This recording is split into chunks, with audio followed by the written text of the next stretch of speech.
Alright. I'm at the base of South Mountain, headed back home. I've never driven from this spot.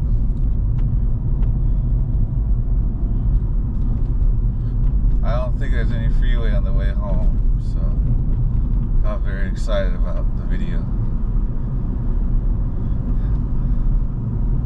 South Mountain is considered the big mountain you can see throughout the city, so I was right at the slope, right at the base of the slope.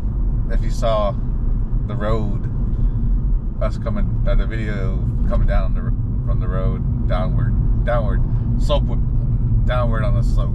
There you go. That's because yeah.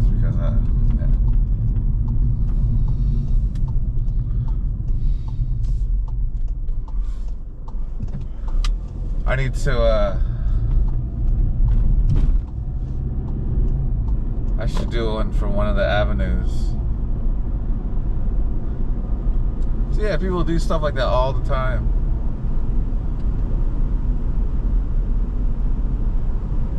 Come to find out, dude, you're some high-profile criminal.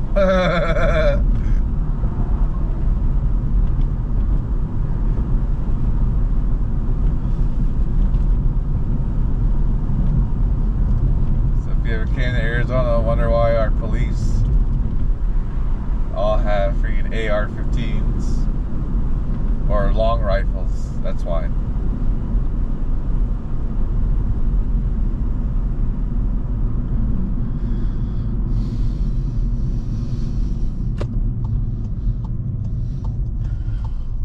They'll be so drunk or so out of it or gored from whatever drugs they're taking, yeah. They'll just roll up on them. Like, oh.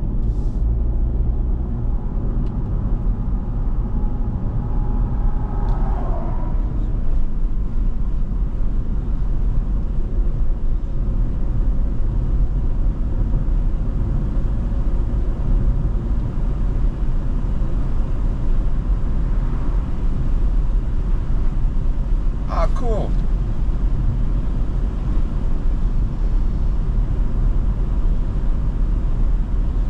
I was about to say, I think it's the road I could take all the way up, like, all these expensive $1 million houses. It turns out, this road, if you keep following it up the mountain, it'll turn into a dirt road, and you can just literally follow a dirt road all the way up to the end. And it'll end at someone's house. And there's a bunch of pull-out areas up there. So you can pull out. I should do that one day, yeah, start from there. Drive home. Oh, there's one right just on this street right here. So I don't need my GPS anymore. I know how to get home. I just wasn't familiar with the streets, but now I know where I am.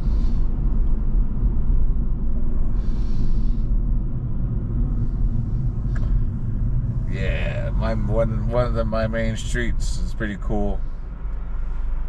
They both end. Well, if you go north, it will end at a development, at a gated housing community, and if you go south, it'll end at a, like I said, someone's dirt road property. And they live right at the freaking base of the mountain. I delivered just up to someone way out there.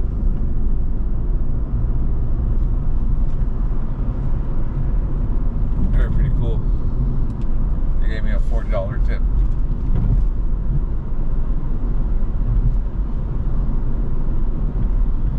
Because I found the place.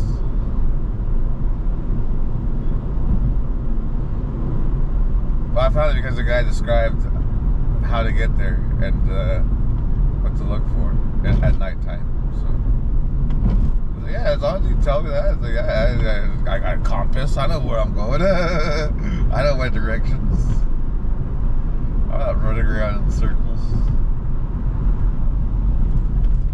Well, I don't have a compass. Well, I mean, I do have a compass in my car, a handheld one, but I go by my car's compass for direction. Old military habit.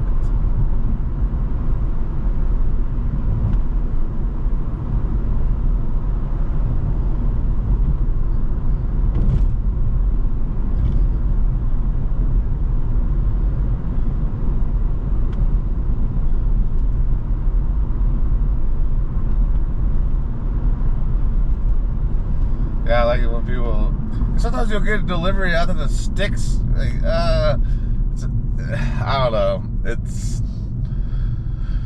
I don't like them because sometimes they'll give you like a really freaking rugged road and like, man, come on. Like, oh, bro, that's what you got struts and shocks for.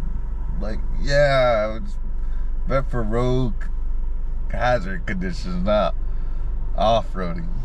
But anywho, yeah, you'll get them and they'll tell you like, oh, when you turn off of the highway, you should be heading, like, they'll tell you you should be headed south. You head south for so long, and then when you turn, you should be heading east. Yeah, I just look at my compass like, oh, well, they laugh. How'd you hear? Look, there's a compass in the car. I just follow what you said, south, east, west, and then here I am.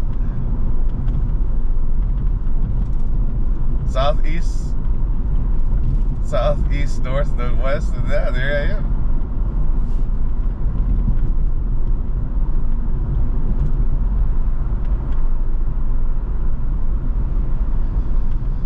There's from all the night operation training in Korea. Can't see the mountains for directions at night.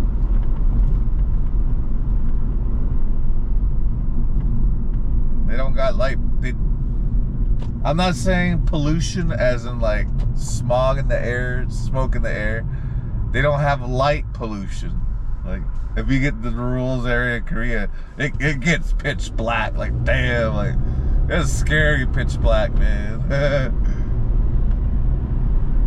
like there's even, light doesn't even reflect on a freaking blizzard night. It's gray. It's like, oh wow.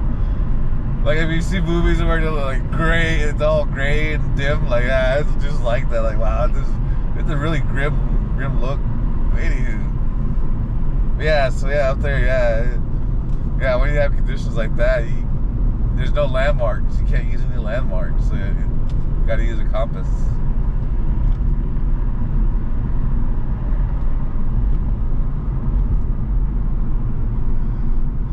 Tell someone, well, take out your compass, tell me what direction we headed. Like, oh, we're headed north. Like, all right, well, that's the direction say, head north for an hour at 45 miles per hour, or whatever convoy speed they use.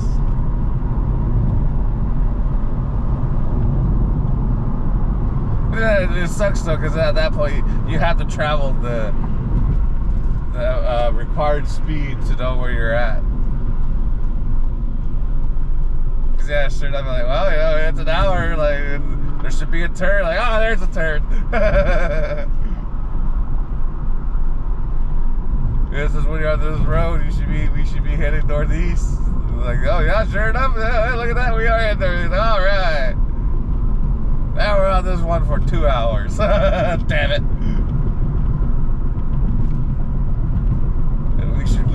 Weave through the mountains, and when you get done, hopefully it's just, you should still be headed northeast. If you're not, you detoured off the main road. Like, damn it.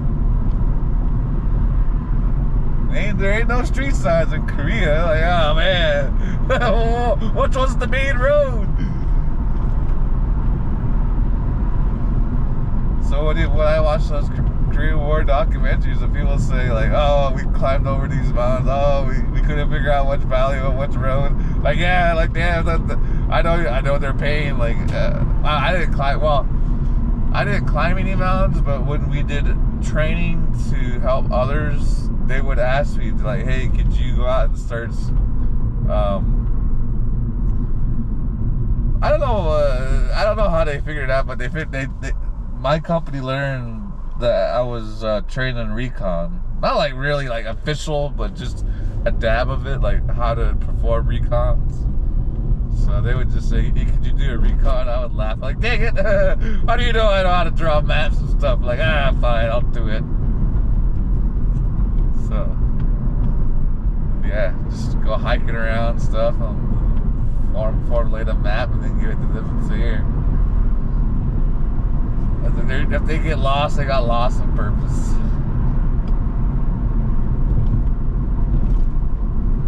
So yeah, sure enough, yeah.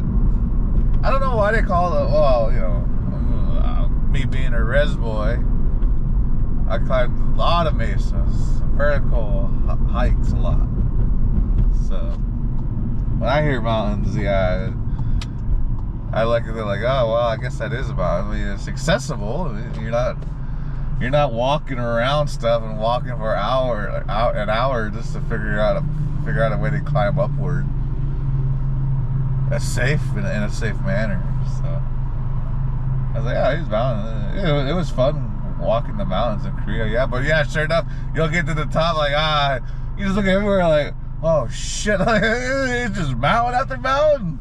It's just mountain range after mountain range, man. Like, man. That when I saw that, I was just like, man. If they got lost during the Korean War, man, this is. Oh, I can see why they would just give up and follow a road.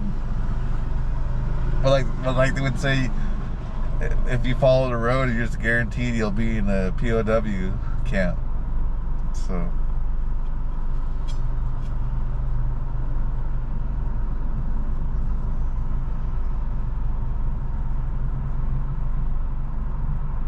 I thought that was cool though, when I watched the Korean War documentary, because they called the Korean War the Forgotten War. So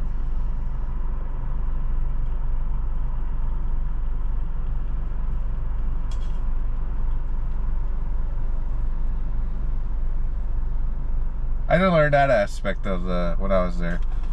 What I learned when I was in Korea was how grateful the Korean people were to the United States Marine Corps. They're very grateful for the Battle of Incheon. If you want to watch a YouTube video, watch that. Some good history there.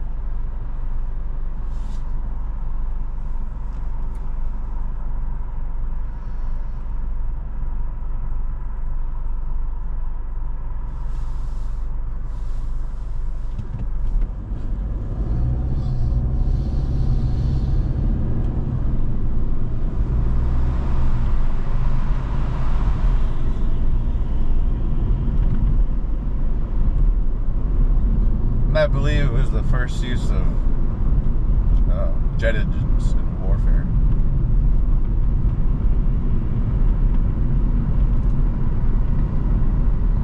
So if you're like, oh, I didn't know that, well, like I said, that's why they call it the Forgotten War. Wasn't too popular at the time, I guess you could say. The whole world considered us as a police state.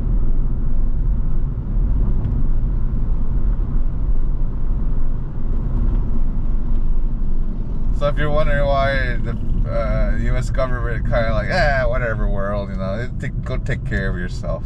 That's the reason why. You know, and another history lesson, the first war that was in Iraq, known as the Gulf War of the 90s, the reason why we went in, everyone was, oh, the oil, like, no. If you learned your history correctly, you would have learned that the Kuwaitis got attacked by the Iraqis. The Iraqis came storming in. They were pretty much doing inhumane things to women and children, and then beheading those women and children in the streets. So the Kuwaitis was asking the world to help.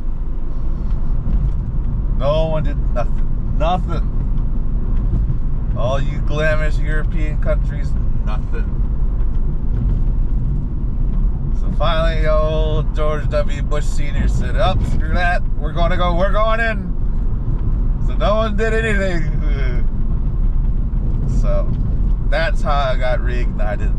That, we're a police state. Like, oh, well, we did it before. Why aren't you learning your history about us? God knows we know a lot of history about the rest of y'all. Anywho. So,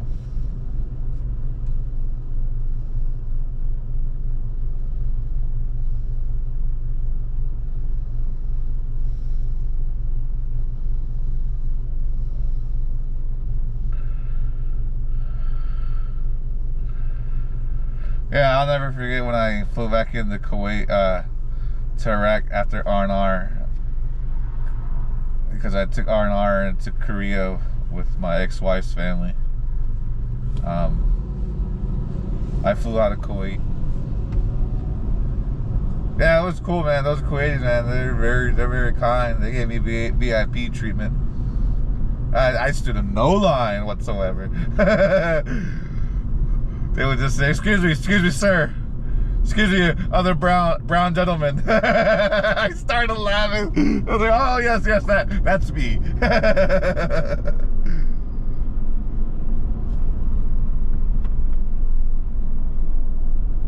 Or, well, what surprised me was, yeah, when I was amongst the Middle Eastern people, I was really dark compared to them. Like, oh, wow. So they would know, like, oh, other brown gentlemen. Like, oh, yeah, I got the more darker brown than y'all.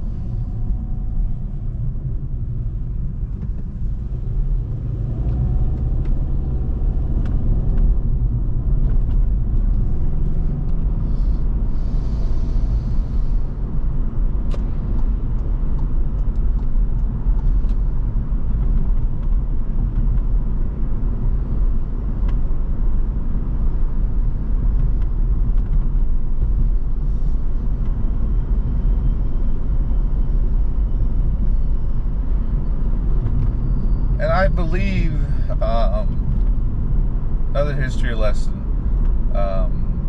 that's when the French Foreign Legion actually offered their services, because I believe they liked the general at the time, which was General Schwarzkopf. So, and he used them all the time afterwards. I think, I believe the French Foreign Legion secured the western part of Iraq. Like, there was no need to go into the western part of Iraq, because the French Foreign Legion said, we got it. Oh, shoot. Hey, look at that. Oh, this is why. Oh, yeah, I caught something good. Look at that. Oh, dang. All right. Look at that.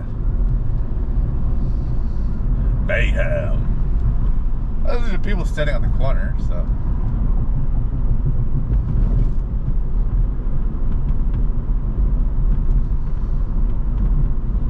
That's why I go to speed limit. Ah, yes.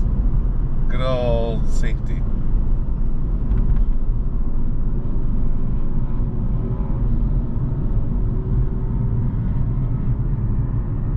But yeah. So if you're a Marine and you're like, what country should I go to? Go to South Korea. Let them know that you're a Marine. They will all. I swear that they'll probably give you a hug, and they'll probably thank you and say, your brothers and sisters are the reason why my bloodline still exists.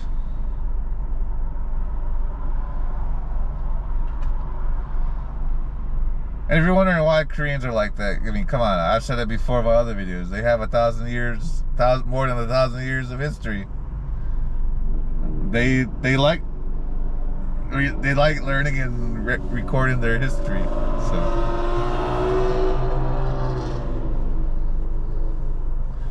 there's another lesson if you didn't know why the Koreans always are thankful to Marines for the people who are Marines overseas or in Korea.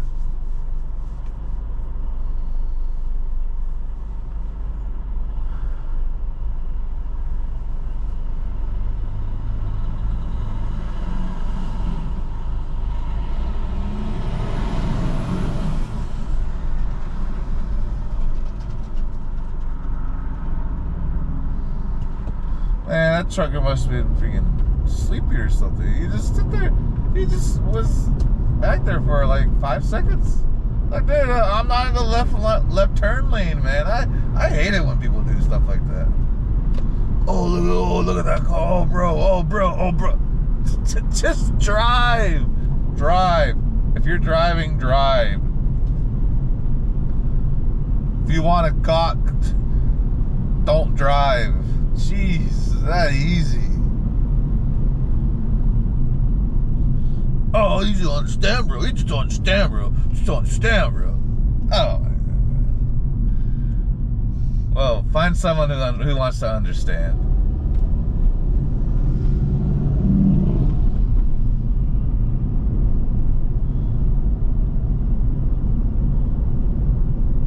That was pretty dope, man. That was pretty dope. Oh, yeah. So,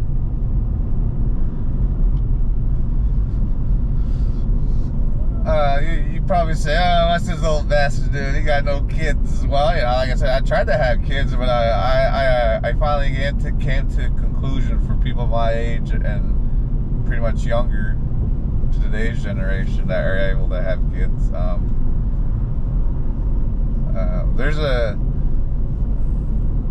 I guess you could say people born in the 80s and then how they grew up to their 20s was a nice definition of that. Well, is a great marker for realizing the difference in people already being exposed to technology and the internet versus people who just had technology with no internet. So so yeah, you can say between the 80s and 90s. No, well, 80s, all the 80s and up to the mid 90s, and if anything more beyond that, you already know technology, internet, because you grew up with it, wirelessly and all that stuff. Anywho, so my generation, there's half of us who can sit there and do nothing and have a great time because we know how to ask people, what's your favorite color? Do you like birds? Do you enjoy flowers? We can handle those conversations easily. And then there's the other half who think those conversations are for kids and it's stupid and idiotic. And so, you know, hopefully you're already scratching your head like you're realizing what I just said. It just means that there's a group that's used to having boredom in their life. Like, well, you know, this is my life. Whatever, you know, I'll try to make the best of it.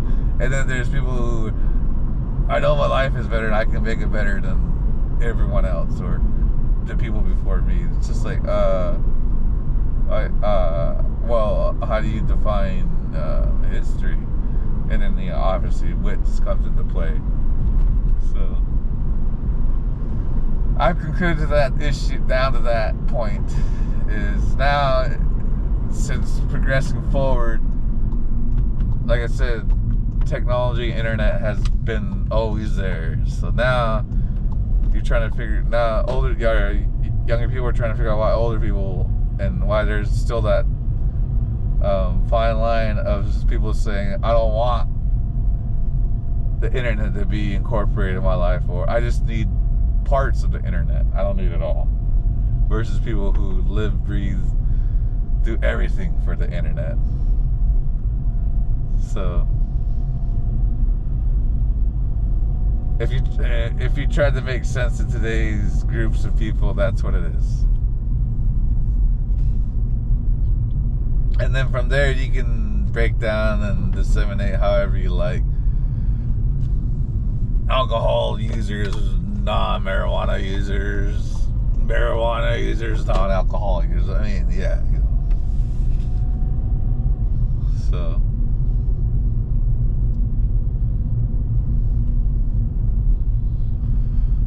enjoy the videos. I'll talk to you later. Oh yeah. I just took a turn because I want to talk a bit more, longer, and then end here. And then try to figure out who's in this tag now to keep them away from my house. All right, talk later. Bye.